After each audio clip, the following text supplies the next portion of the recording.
Lab exercise 5, the cell. So in this tutorial, I'm going to be walking you through the different structures that we can find located in this generic animal cell. So let's start with the plasma membrane. This light green outline here is representing our plasma membrane.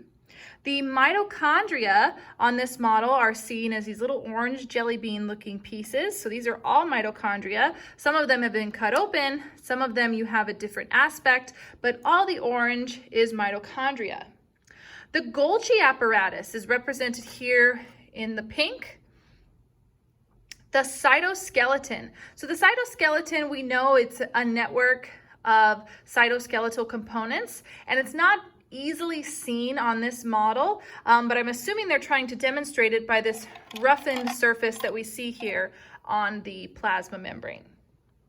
The cytoplasm is everything inside the plasma membrane except the nucleus. So our three main components of our cell is going to be plasma membrane, nucleus, and cytoplasm. So if it's not the plasma membrane and it's not the nucleus, everything else falls into the category of cytoplasm. Now let's talk about the nucleus. So that is what we see right here.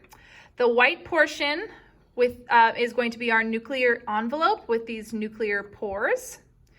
We see the nucleus here represented with this clear stuff.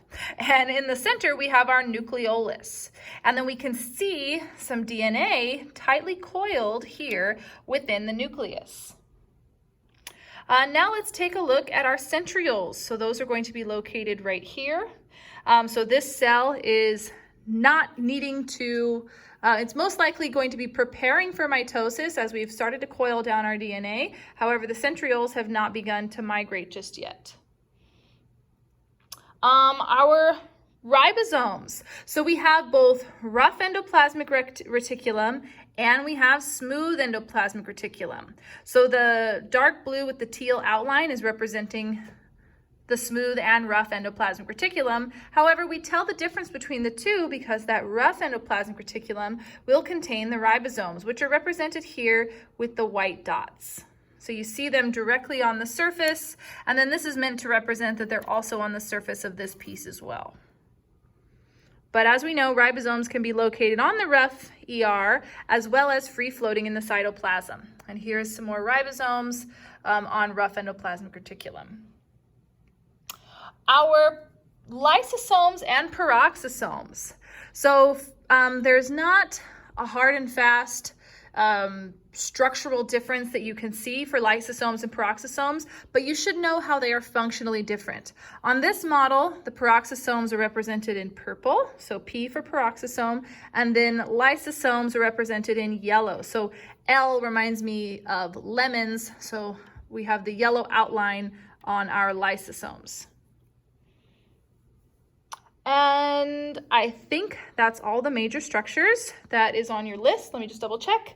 Yep, I didn't leave anything off. So hopefully with the flashcards that you guys already made, you can compare the functions of all these structures using this model that you will be seeing on exams and quizzes. For activity 3, we're looking at our mitosis models. So I'm going to be walking through the different stages of mitosis with these specific models. So what we're seeing in this model right here is a cell in interphase. So I know it's an interphase because if I look at the DNA, which is represented by the black that we see on the model, it's sort of like a netting, which means we are looking at uncoiled DNA. So DNA is uncoiled when the cell is doing its regular work. However, we begin to enter prophase as we see the DNA coiling down. Just want to grab a pointer real quick. And so now we have discrete units of our DNA that we can officially call chromosomes. And then here we have the centrioles, and we see that they are beginning to sprout that mitotic spindle. As we see the centrioles begin to migrate, we are still in prophase. So this would be something we would call an early prophase and a late prophase.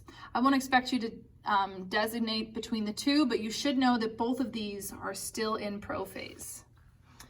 Now we come to our metaphase.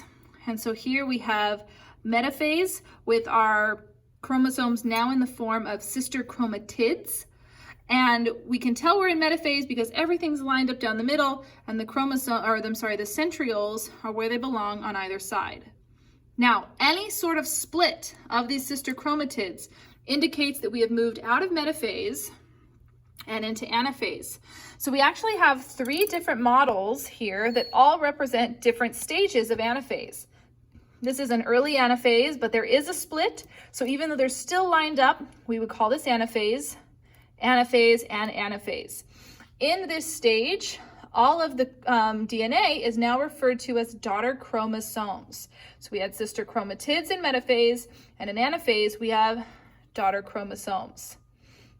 Then as we begin the pinching of that cleavage furrow that we see here, as well as the nucleus starting to reform, that is going to be telophase, and we are back to our chromosomal form. As the DNA begins to uncoil from its chromosomal form back into its chromatin form, and we get an even more defined cleavage furrow, now we have moved into cytokinesis. And so that is going to be all our stages of mitosis.